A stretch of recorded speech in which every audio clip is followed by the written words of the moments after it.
The headline: Trump refuses to sign the landmark housing bill that Congress passed with a massive majority. It's been dubbed the most comprehensive and consequential housing legislation ever crafted. Yet, as the president's desk waits, the bill is sitting unsigned. This is surprising because the bill addresses a crisis that people feel every day. It's all about homes. In the months since the new Congress convened, both parties have talked about housing. Across cities and towns, people are juggling higher rents, stagnant wages, and fewer apartments. Even the major parties in the 2024 election have made affordability a central point. A number of senators and representatives have been working behind closed doors on a package that, on paper, seems straightforward. It would rewrite subsidies, increase funding for affordable units, and remove some zoning hurdles that were once obstacles. Critics of the bill often say it's too big or too costly, but the details show that it's largely about directing existing funds toward building and preserving low-income housing.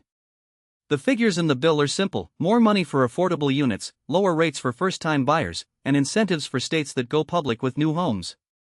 Because the bill is bipartisan, passed by both chambers with overwhelming margins, it's arguably the cleanest path to addressing the cost of living.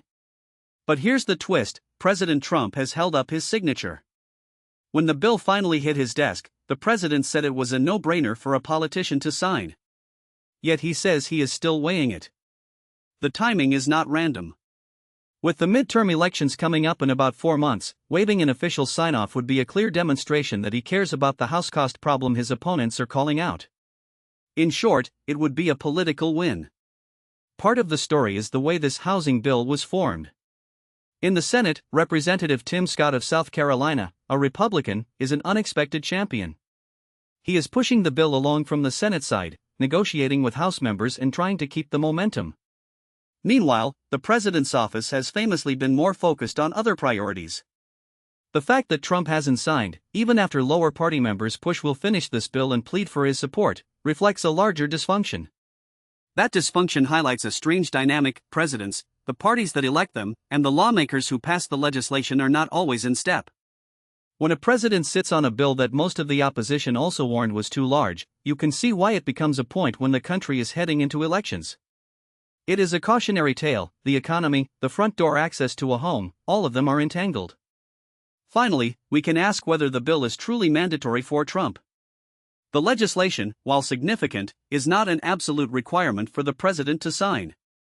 But widespread agreement from both parties and a clear voting portion reflecting the urgency of the housing crisis both add weight. The debate is over whether Trump can sit on an unsigned bill that might change thousands of households. That's all for now. Thanks for listening to this deep dive into the living still on the political front. See you next time.